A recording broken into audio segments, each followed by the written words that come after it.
Good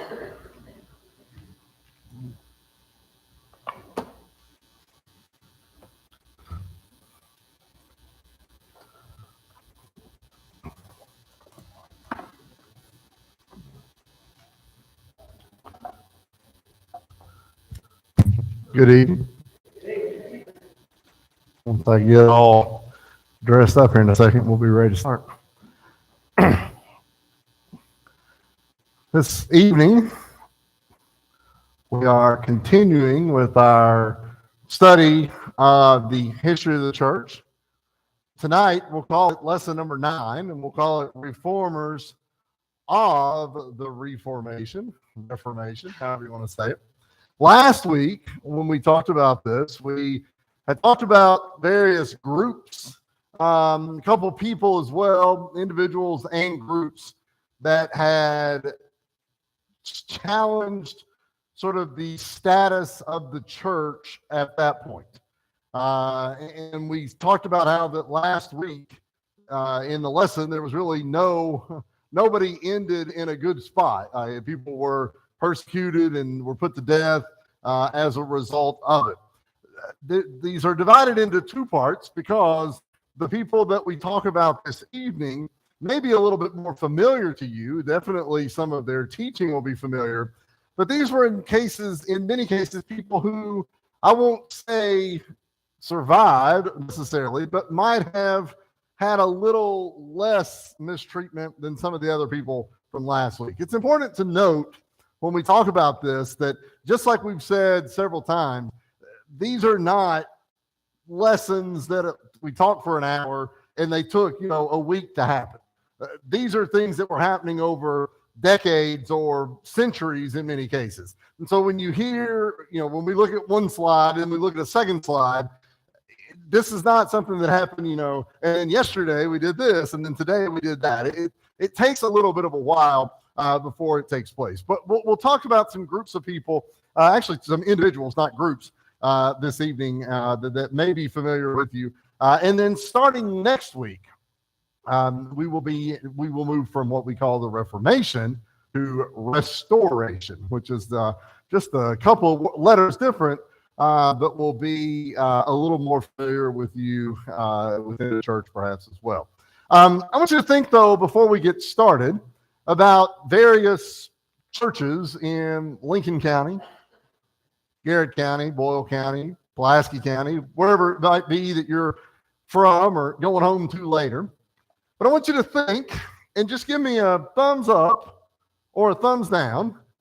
I have heard of this. I have not heard of this. So we'll start with the first one. Give me a thumbs up if you've ever heard of or driven past or seen a Lutheran church. All right. If you have ever heard of, seen, driven past a Presbyterian church. Okay. A Reformed church. Probably not as much around here, although in Ottenheim there was a Reformed church. That's, as I say was, I think it's been gone for 220 years. So Lucille, I don't know if you remembered it or not, but other than that, probably not anybody else. Thumbs up or thumbs down, I've heard of an Episcopal church. Doors are almost always red on Episcopal churches. Thumbs up or thumbs down, I've heard of Methodist church. So all of these groups are groups that have their origins in what we're going to talk about this evening. You'll see names that are associated with these religious groups. And how we've talked about here in the last little bit about how the church, and we use that term very broadly as Christianity, how the church had sort of strayed from its original teachings. And so the people that we talked about last week their goal was to reform. But if I were to ask you to reform something, and I would ask somebody else to reform something, the odds are that the reforming would look quite different. Think about it this way. Have you ever seen somebody remodel a house? Have you ever thought, I wouldn't have done it that way? Probably so. Why would you not do it that way? That's not your way, right? But they did it, right? Well, in many ways, the church, the Reformation, does the same thing. there was this desire to sort of fix the church. But one group of people said it needs to be fixed this way, and the next group said, no, it needs to be fixed another way. We'll look a bit about all of that here this evening. We'll have a few things sprinkled in verse-wise that sort of tie in to what we're going to talk about this evening. But just like last week, we'll be looking at this sort of from a historical perspective as well, and hopefully you'll enjoy it. Obviously, feel free to ask questions, and I'll reserve the right to answer them now, or we'll save it for later. We'll see how it goes. What we talked about in the previous class last week about several different groups and individuals who had attempted to reform the church. And as we see there, mostly with deadly results. We saw some images of people that had been not treated very kindly in what was happening. And this evening, we're going to look at this second wave of reformers. And again, I say that not that they all show up at the same time, but just a more second group. There's a couple things here that are important. This word slightly is carrying a large load right here, but a slightly more tolerant time, and they had more success. So I wouldn't say extremely tolerant, but slightly more tolerant time. And a lot of the ideas that are presented this evening still exist today. And that's why I asked you those questions at the beginning about churches. Most of those I got a lot of thumbs up for. And many of you, if you drive through town as you leave church tonight, will recognize or see quite a few of those congregations as well.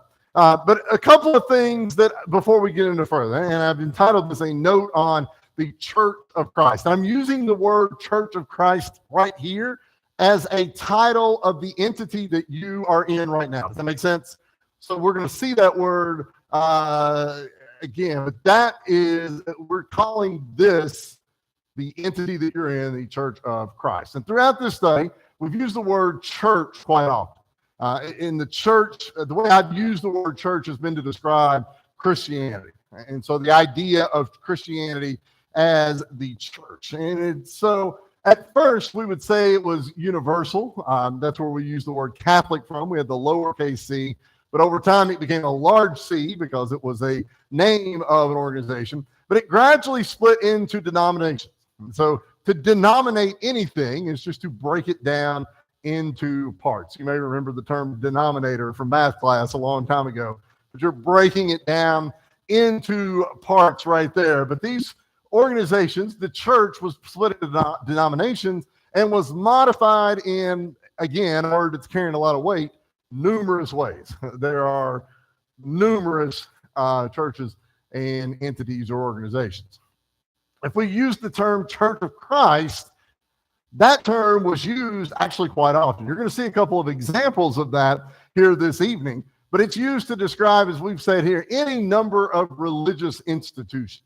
You know, in the scriptures where it says the churches of Christ salute you. Well, that is a broad term meaning a church connected to Christ. And so that word will be used in places here this evening, but we are not specifically talking about the Church of Christ as an entity that you're currently in right there. But it was used in particular by those wishing to separate themselves from the tradition of the Catholic Church. Well, finally, with that, what we refer to today as the Church of Christ is birthed from the Restoration movement, which would die back to about 1800, and we will not be there until next week. So I just wanted to mention that because you will see that term come up a time or two as a quote in particular that I'll have up here that you'll see. And I just want you to be able to distinguish that is being used as a term and then also that being used as a title. And there are two different things. I told you we were talking about a few different things. I think we have 6 different people that we're going to talk about here this evening. As always, I'll let you determine whether they're hot or not when we flash the pictures up there. You know, if y'all are, if the ladies are intrigued by anybody. And that's my wife saying not. I mean, she would admit it, yes, if it was. So the first one is Martin Luther, a name that I would imagine that most of us are somewhat familiar with. He was German, and he's considered what we would say, he's probably the father of the Reformation. Some of the people that we talked about last week had came before him, but he is the first that would be sort of a widespread name. There's a couple of things about him. But before he was a religious person, he was preparing for a career in the law. He wanted to be an attorney, wanted to be a lawyer, and he was then later ordained a priest and made a doctor of theology. We had that word before. We remember what theology means? Study of God. Theos, or the God, and then ology is the study of it. So he was a religious teacher, for lack of a better word, what we would call it today, at Wittenberg University in Germany. And so as he studies, as he's learning, as he's working, one of the things that he starts to realize is that some of the teachings of the church, the Catholic Church, he didn't necessarily see eye to eye with. We've talked about him before. A couple weeks ago, we talked about indulgences, this idea that you could be sort of forgiven for anything with a little bit of money. But then also the concept of faith was something he was strongly studying, and also maybe challenging him as well. You may know of this story. I am almost 100% sure that this, I dare say maybe 95% sure that this actually happened. I don't know. I think there's some debate as to whether he actually hammers these on the wall. But nonetheless, on October 13th, 1590 or 1517, Luther nailed his famous 95 Thesis to the door of the church building, proclaiming the errors of Catholicism. Okay? Now, what do you mean by that? Is he had written down 95 things that he said the church is doing wrong. It's not unlike the Declaration of Independence, where the United States, they wrote it down and said, the king, he hath done this, he has done this, he has done this. And so he took it and he nails it to the door. So I'm going to ask you a question. We're going to assume that this nailing to the door happened. I think it did, but I don't know. There's some debate. But I do want to ask you, why would you nail criticisms of the church to the door of the church? Everybody's going to see it. All right. What else?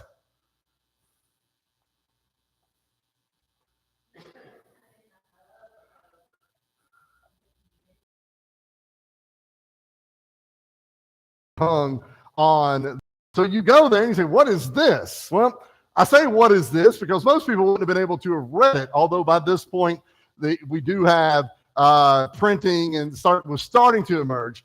But he nails these errors of what he called errors of Catholicism to the door. He had three great objections, three things that he said, this is not right. Number one was the selling of indulgences. We talked about that a couple of weeks ago. Remember, when you sin, it was a way to sort of be forgiven for it. But in many ways, people were paying for the forgiveness before they actually did the sin. He questioned the authority of the Pope as the religious leader. We've talked about that, how that the church started with the plurality of elders, but it kind of stacked on top to where you had a hierarchical system.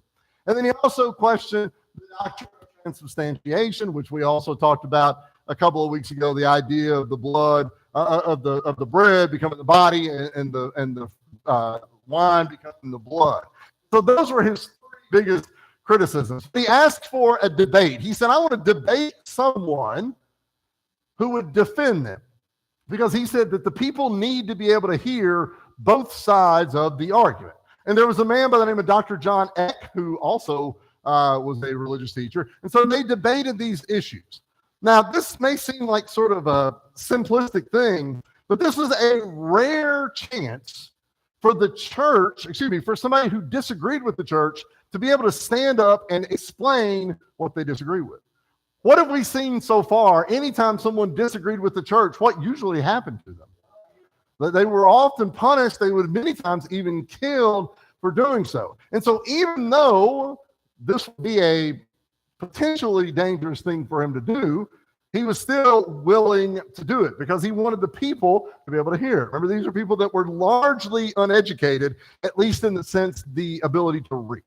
Now, I want to read here, and this is a bit of a longer reading, but I want us to read this. It's from James chapter 2, verses 14 through 26. And it may seem oddly placed, but it'll make sense for us here in just a few minutes. So we're going to look at James 2, 14 through 26. Ben, do you care to read this? And it's about 3 slides. What is the profit, my brother, if someone says he has faith and does not have works? Can faith save it? If a brother or sister is taken and destitute of daily food, and one of you says, I give you the faith, what does it profit? Thus also faith by itself, if it does not have works, is dead. But someone will say, you have faith and I have works. Show me your faith without your works, and I will show you my faith by my works. You believe that there is one God, you do well. Even the demons believe and true. But do you want to know, O foolish man, that faith without works is dead? Was not Abraham our father justified by works when he offered Isaac, his son, on the altar? Do you see that faith was working together with his works? And by work faith was made perfect. And the scripture was fulfilled, which says, Abraham believed God, and it was accounted to him for righteousness. And he was called a friend of God. You see then that faith only. Likewise, was not Rahab justified by works when she received the messengers and sent them out another way? Whereas the body without the spirit is dead, so faith without works is also dead also. You are not reading this for the first time. I'm guessing these are verses that you've heard before, but James is having this sort of written debate almost with himself about faith and works. Okay. And when we describe faith, how would you describe faith? Belief in action. Okay.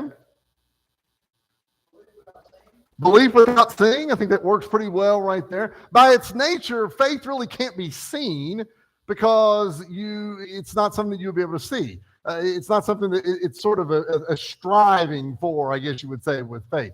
So then what would works be? How would you describe works or working?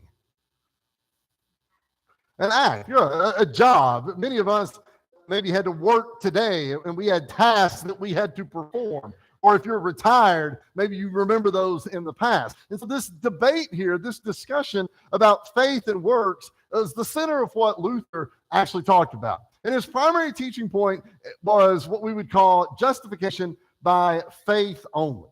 And here's why. And you may say, okay, well, what about this that we just read? Well, he was teaching that people were saved at the point of faith without further acts of obedience. Now, here's why. When we talked about indulgences, there was this idea that had you sinned, then you could go and do some sort of act. It might be you had to say extra prayers, or you might need to go do work. Remember we talked about how people would work to build hospitals for the church or whatever. But there was some sort of action that went along with it. And what happened was the church was abusing that. They were saying, here's a good way we can get this building built. Johnny told me he sinned. Johnny's a good builder. Johnny, you got to work on this building for about 3 months. You know, it kind of works out that way for him. And he's saying that that was being abused. And so he almost goes the entire other way because he said that these acts as a way of eliminating sin were being corrupted. So he was faith only right there. But I want you to look at this last one because the book of James contradicted his teachings of faith only. Luther actually rejects the book of James. He said the book of James shouldn't be in the New Testament. Now, this is a conversation that we could talk about forever. I've heard people talk about this before, but James is a book that has been denied by several people over time because these are challenging ideas of faith and works. And it's kind of a balance that has to be struck there. But Luther was very upset with what the church had done regarding all this work that he said, no, let's spin all the way around and let's focus on faith only. Now, questions before we go any further? He did. Is faith important? Absolutely is important. Okay. Would you say that works are important? Does faith alone save you?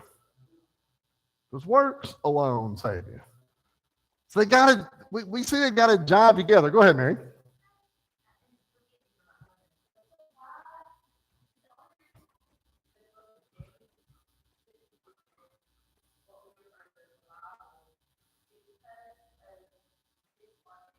A little bit.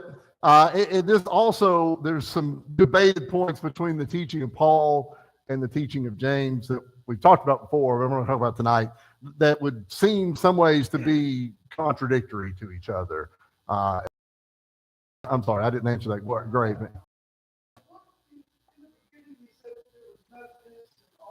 Yes.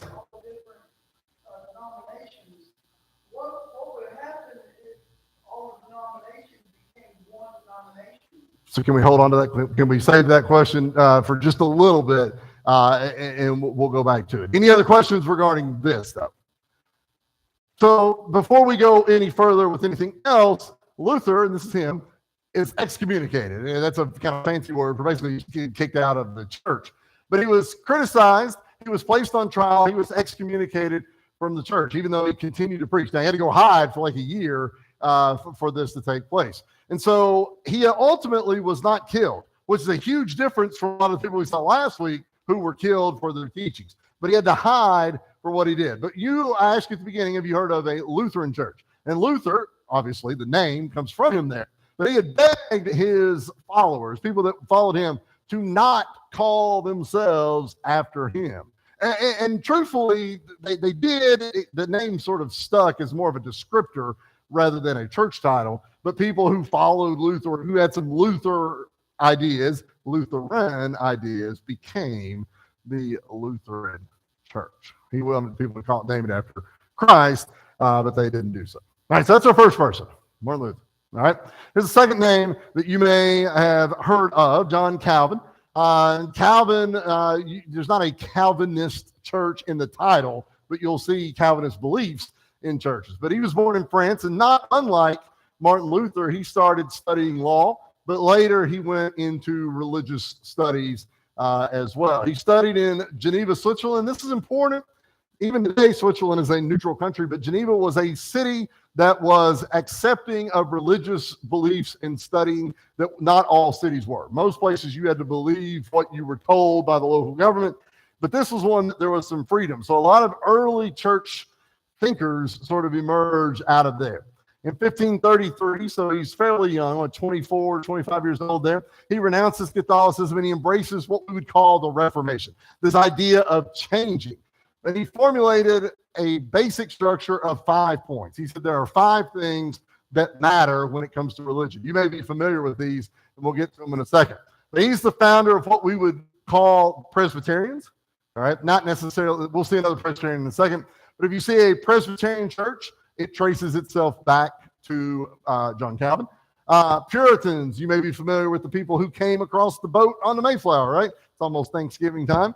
They were Calvinists as well. And then the Huguenots in France are a group that you probably are not quite as familiar with, but they came to America as well. Let's talk a little bit about this real quick, though. I don't want to go too deep into it, but he wrote a book in 1536 called The Institutes of the Christian Religion. And it included the basic doctrine. And this has been used today, the T-U-L-I-P, a tulip. Right? What's a tulip? Tulip's the flower. And so we got a picture of him holding his flower right there. But his doctrines, basic doctrines, number one, that there was total hereditary depravity. What does it mean what does hereditary mean? You have inherited something, all right? So some of you have inherited traits from your mother or father. You may look exactly like them. Well, his teaching was that we all have inherited sin. So the day that we are born, we are sinful, right? That was his teaching. Now, that's a debated topic that you would probably not agree with. That was one of his teachings. Number two, that there was this unconditional election. All right, we've used the word election a couple of times, but the concept was that the church, that you were already sort of known as you would be saved or not saved. Ben, I think you talked a little bit about this maybe on Sunday morning there as well. And there was a limited atonement. What does atonement mean? Forgiveness. And so there was a limited forgiveness. There was irresistible grace. And so that grace was extended to you. You couldn't deny it. But if it wasn't extended to you, you were kind of out of luck with it right there. And then a perseverance of the saints, just in the shortest term, their eternal heaven, I guess you would say. And so this is a very controversial topic because what if you're not in the elect? It's bad, right? But you might say, well, I'm not a Christian, but I want to be a Christian. Was that possible? Well, it's hard to know, right? Because if you don't know, what it's going to be, so you would try to live as a Christian, but maybe you were out of luck as a result of it. And so this was a issue. It was still a debated issue as well today. Other questions on this before we go any further? So I want to look at a couple of verses that sort of go with that. Let's look at Galatians chapter 5 and verse 4. Mel, do you care to read that?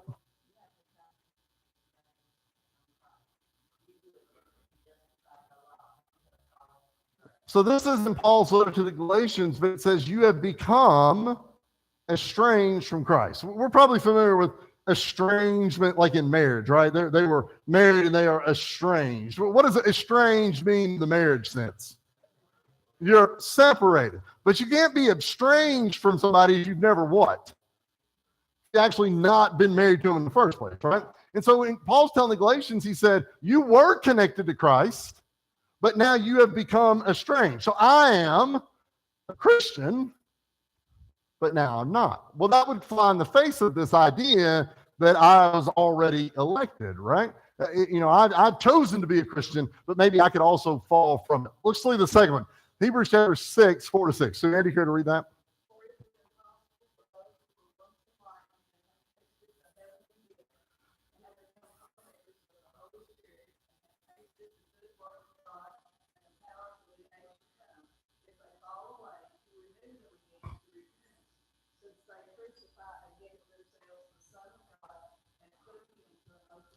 And then this is a debate, not debate, this is a topic that we could discuss a lot further, but we've got to go on just a little bit. But it shows here that we were once enlightened, but then if they fall away. And the word if here is holding a lot of weight, right? So the word if there, does that show, can I fall away? Can anyone fall away? Well, it would seem to say right here that we could. Let's go a little further. It's 1 Timothy chapter 2, verses 3-6. Mary, do you care to read this?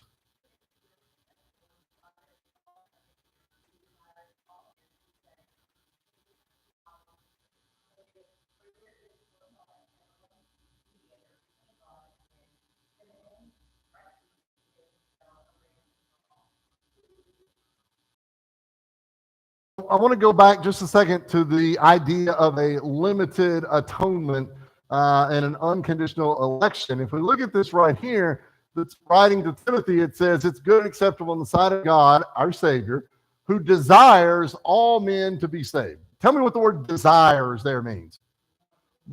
Wants, all right? Like, you may remember at Christmas when you were little what you desired. It may not have come true, right? You wanted this to have, you wanted to get this, but maybe you didn't get it. Well, he desires all men to be saved. So is salvation an opportunity for all men? But when you say desires, does that mean that everybody's going to take you up on it? Not necessarily right there. And so those are just 3 verses, and we can talk about this a much larger, much deeper at another time. But just 3 verses that I think are maybe in disagreement with the tulip idea in the teachings of Calvin. Anybody questions before we go on? I know we're going kind of fast. These are like month-long topics, and we're trying to hit them in 5 minutes. But thank you for bearing with me on it. Okay, our third person, John Knox. And when we talk about Presbyterianism as a Presbyterian church, this is the person whose name would mostly be associated with it. He is from Scotland, just like everyone else. He was educated at the University of Scotland. He was a priest, and he converted to Protestantism, the idea basically the opposite of Catholicism, and began preaching the doctrines of Calvin. What have you noticed about all of these people's background this evening so far? They've all studied to be priests. They all were teachers and educators. So like last week, we talked about people, the one guy was a merchant, people that sort of back into some religious knowledge. But these are people who'd been studying for a long period of time. And we've talked about this before, but what is the purpose of study? To learn, to grow, to question. So what if you don't study? Even today, what if we don't study?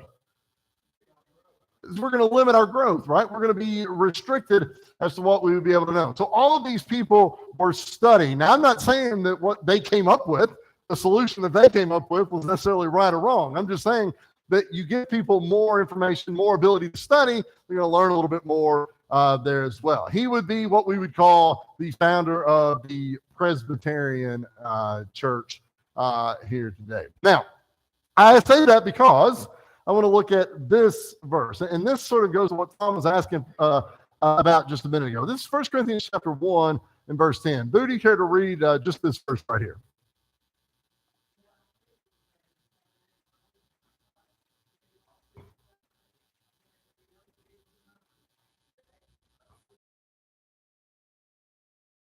This is a letter from Paul to the people, and Paul is saying that he is pleading with them. What does it mean to plead?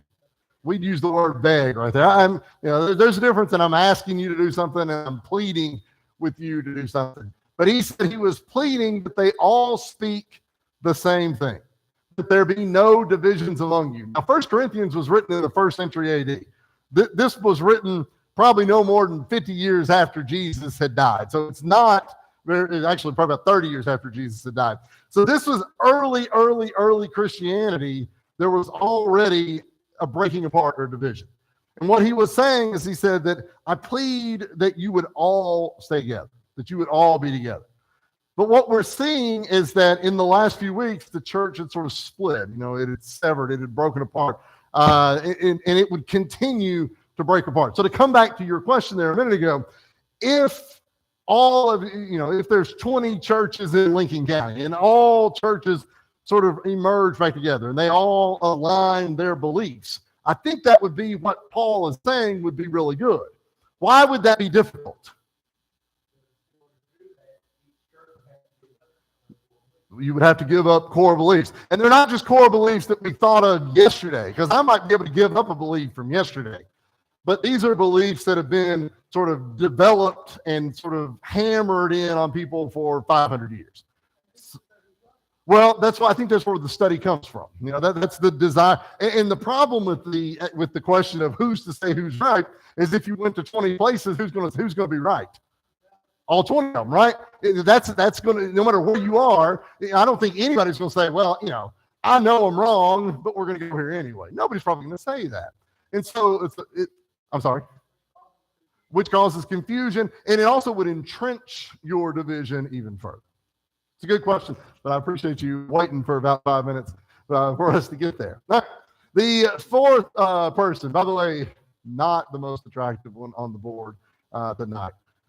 I think that I've got a second picture of him as well, and this was pretty accurate. Lucille, what was that? She likes his cap, though. The fashion, okay. Anybody can be made pretty with the right outfit, right? Is that what we're saying about him? So this is Ulrich Zwingli, all right? He was educated in Vienna and Basel in Switzerland, and his primary focus was Greek. Okay, so think about he was studying Greek. Why would knowledge of Greek be important as a biblical scholar? Original language, right? Every one of you has a Bible in hand or in front of you, and I guarantee you every one of them's written in English, right? Just like it was from the original, right? Now, even though two of y'all think the Bible in itself was written in 1611, it was not written in 1611, all right? It's translated into English in that year. But to be able to, if you want to go back and read the Bible, what languages do you need to know? Aramaic, Greek, and Hebrew, all right? You need to know those. And so when we talk about people studying, we talk about people being religious scholars, this is the kind of thing that you study. Knowledge of Greek would be really helpful. I don't know Greek. And so if I go back, there's only so far that I can go back to be able to study. And so this knowledge of Greek was very helpful to him. Like the others, he'd become a priest as well. And he was speaking in Zurich, Switzerland. And what he was doing was he was teaching his lessons from the Greek and the Hebrew. And so essentially, like when we read this verse a minute ago, he would read in Greek, and then he would explain what it meant in German or French, Latin, whatever language he would have been speaking right there. And so it was a way for people who were able to hear somebody speaking in Greek. Now, what if I started talking in Greek right now? Would that do anything for you? Probably wouldn't. But if I read this sentence or verse in Greek, and then I read it again in English, it might start to make sense, right? Are there any words in here that you think appear in the Bible more than just right here? Any words up here you think probably show up more than once in the Bible? Give me one. Yell it out. Christ. Ben? Together. Judgment. So let's just take those three words. If I read that in Greek, and I said the word Christ in Greek, and then we read another scripture and you heard the same word, Christos, would you start, oh, I think I've heard that before. My Spanish students at school are starting to realize that, like, oh, I've heard some of these words before. And so when he's teaching in Greek and then translating it over, now the people are starting to be able to say, okay, I know a little bit about what this means. Now, I'm not saying that they're Greek scholars, but they're learning. That's study, right? That's what studying would be. Now, he came up with a list of 6 differences. This is a modified list of it. But he said that the differences between him, the church said that the only person who could preach had to have the authority of the church. He said the right to preach should be available for anybody. Okay? The right to preach should be available for anyone. You don't have to be ordained to be a preacher. Number 2, he said the teaching that Christ was the only head of the church, that's what it should be. And it should not be that there should be a religious leader that's ahead of the church. Now, we talk about eldership as being the decision makers within the church, but the head of the church, he said it was Christ. Number third difference, the rejection of human doctrines and ordinances. What we would call traditions, maybe, the things that the church said that this is where you have to do, but then there's no book, chapter, and verse that would link up to it. Rejection of prayers to saints and to priests. And he said that you should not, there's no praying to some other priest, or there's no praying to a saint that is long since passed, but your prayer should be to God through Jesus as the mediator. He questioned the right of priests to marry. He said, well, let me rephrase that. His belief was that priests should be allowed to be married. I can imagine if I've been studying for a while and had become a priest, I'd probably want that one to change a little bit there as well. But he said that the priest should be able to marry. And the last one, rejection of Mass, which he said was simply a form of idolatry. We talked about Mass being a religious service, and he said that it becomes a form of idolatry, that the religious service should be held, but it should not be like glorified. Is that the right word? I don't know. He believed the Lord's Supper was a simple memorial to the death of Jesus, that there's no blood becoming, liquid becoming blood, like we talked about with transubstantiation. All right. Finish up with him, and then we got a couple more, and we'll be done. He was extremely active, not just religiously, but also politically. In 1519, he read the readings of Luther, and the next year he persuaded the city council of Zurich. Zurich's also in Switzerland, a place where there was some freedom for study. But he persuaded the council to forbid all religious teachings without foundation in the scriptures. Now, that's a pretty broad statement, but he said if we can't find a book, a chapter, and a verse for it, we shouldn't teach it. I would agree. By the same token, though, when the other groups there, do you think they necessarily agreed with him? Probably not. And so, because of that, 12 years later, the other states in Switzerland declared war on Zurich, where Zwingli lived. And Zwingli actually goes to war, fighting with the Zurich army, and he's among 500 men who died at the Battle of Kappel there. So he's the only one of our people that die in some sort of religious fighting, I guess you would say. I mentioned this earlier, but this is one of the quotes attributed to him, is that he said, I will never cease to restore the primitive unity of the Church of Christ. Primitive meaning the origins or the start of. Church of Christ here, again, that's not necessarily the name that's on the building that you're sitting in right there.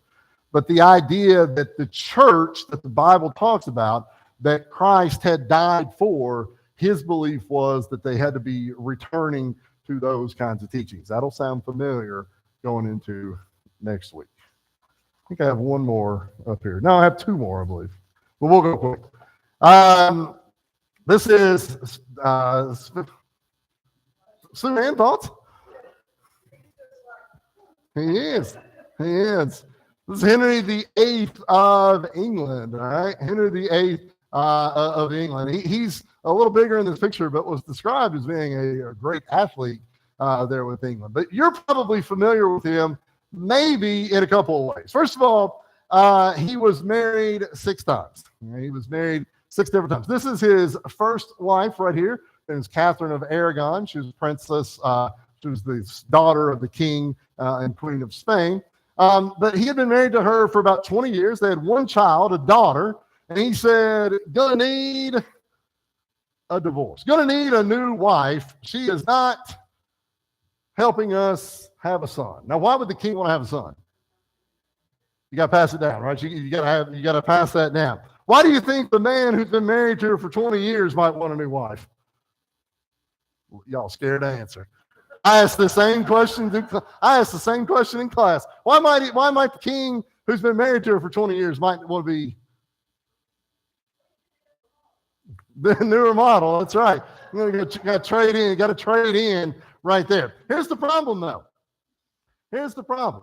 He was Catholic. All of England was Catholic. And the Catholic Church did not permit divorce. And so even though he was the king, he was legally married. And not only is he legally married, he's married to the daughter of the Catholic king of Spain. So if it's granted, the Pope grants it, he says, okay, well, here you go, England, but now Spain's mad. And so you got to walk that tightrope right there. And so Henry was very much Catholic. He was very not Martin Luther. But keep that in mind for just a second. He secretly marries this woman. This is Anne Boleyn, and he breaks ties with the Catholic Church. Now, that's a big move for somebody to make. He created what's called the Church of England. I want you to look at a couple of things here.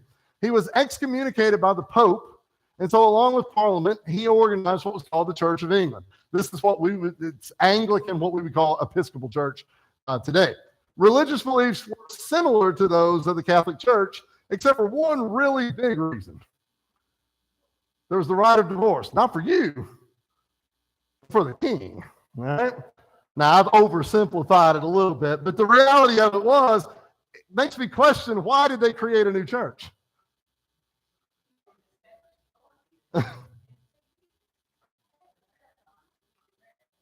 Right?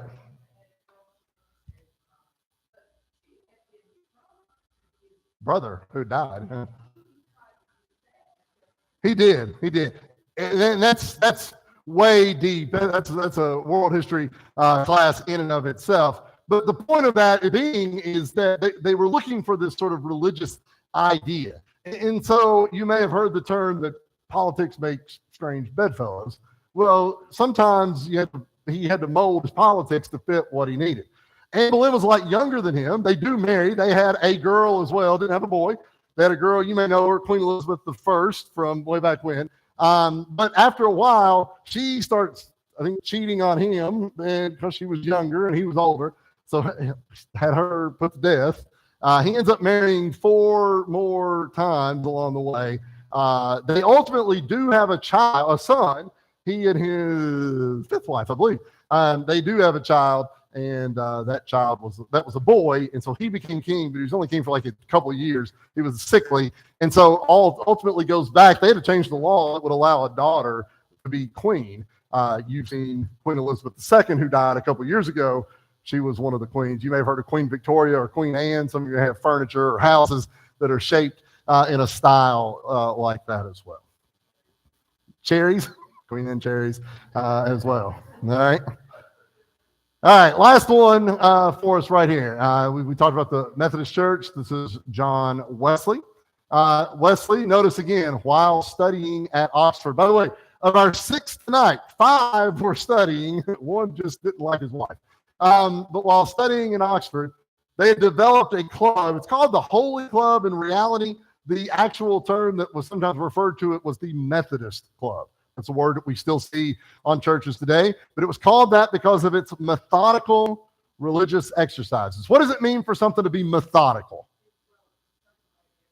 Do you know anybody who's methodical in the way they do things? You know anybody that gets up at 6 every morning and they eat a piece of toast at 7:15 every morning or whatever? That's methodical, right? And if you don't do that, you kind of feel like you're out of whack, right? Well, his belief was that religious ideas, we do this, we do this, we do this. Some of y'all are pretty methodical, probably more methodical than you think. I probably am as well. But he was a priest. This is the first person, though, who was not a priest in the Catholic Church, but rather was a priest within the Church of England. Remember I said Church of England and Catholic Church were pretty similar. He was a priest there in it as well. But I like this. You would say he was, in fact, sort of a reformer of the Reformation. So it's sort of getting, the tentacles are spreading a lot farther. His two biggest ideas, salvation by faith only, which is, of course, what Luther had talked about, and then the sanctifying work of the Holy Spirit. The Holy Spirit was sort of operating in you at all times, which is what early Methodism was. It's not so much now. You may be familiar with like holiness churches, which is, they broke away from Methodism about 150 years ago, and that Holy Spirit working within the common thing within those congregations even today. Last thing, he comes to the state of Georgia, so now we've got the United States is actually a place by this point.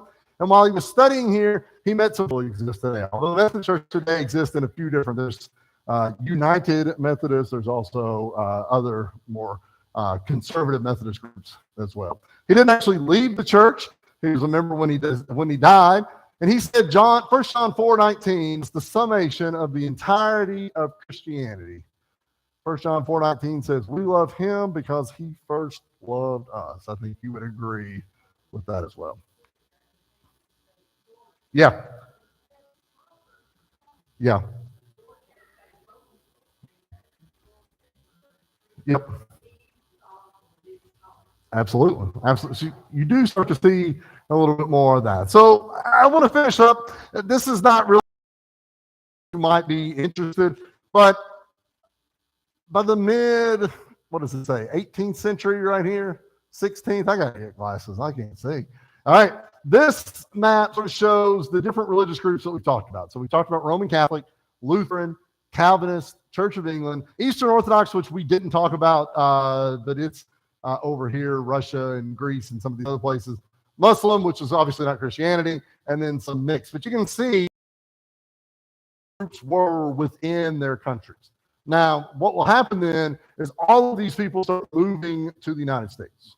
They come for a lot of different reasons, and they move into, as Boo was talking about, these 13 colonies right here. And if you look here, and this is Kentucky, but Kentucky doesn't exist at the time, you can see, well, it says here, the predominant religion. So most of the people in this area worshiped in a certain way. So if it's green, would be Anglican Episcopal Church.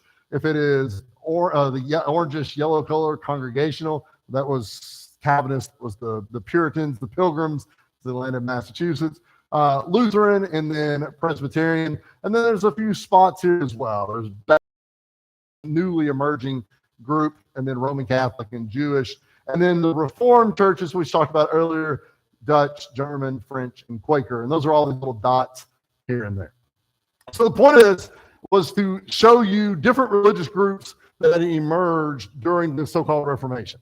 But I really wanted us to see how they got to the United States. And this is the last thing I wanted you to look at was this map, because this map sets the stage for what will happen in the Restoration. You'll notice there's a red line that runs down through here, okay? This is the proclamation line of 1763. But the British government said nobody can move over to the other side. Well, guess where you live? People live there. You know, you draw a line and say don't go across it. Most time people go across it. But the people that came across it were in many ways looking to expand more land, more opportunities for themselves. But it was a mix of all of these different religious groups. And when they moved into, let's say, Kentucky, the famous story of Daniel Boone, I don't know if it's true or not, but supposedly he saw a fire from somebody else. He said, they're living too close. They got to move on further. Well, these people actually do end up living there together. Their religious beliefs in many ways clash. And that will set the stage for what we call the Restoration, which is where we see the Church of Christ that's on our front door start to emerge. All right. Just a couple of things here real quick. This whole Protestant Reformation, we talked about the last 2 weeks. He went through Europe throughout the 1500s. It split groups into larger groups. The second one here, I want you to look at. These were not always peaceful.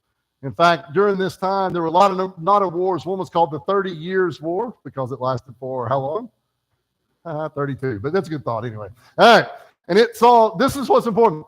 I want you to think about when we say it was peace, and these are just people who were dying as a result of this war. 40%. So think about, there's 10 in the room, 8 of you dead through the war. So a large amount. Because of this, you start to see a lot of people bringing their religious beliefs to the United States. We talk about coming to the U.S. for religious freedom. It's a little bit of an oversimplification. It's really more to be away from the possibility of getting killed in religious wars that you didn't necessarily have a whole lot to do with in the first place. And finally, though, that a church restoration, not reforming, but restoring, something that would take place in the United States. I thought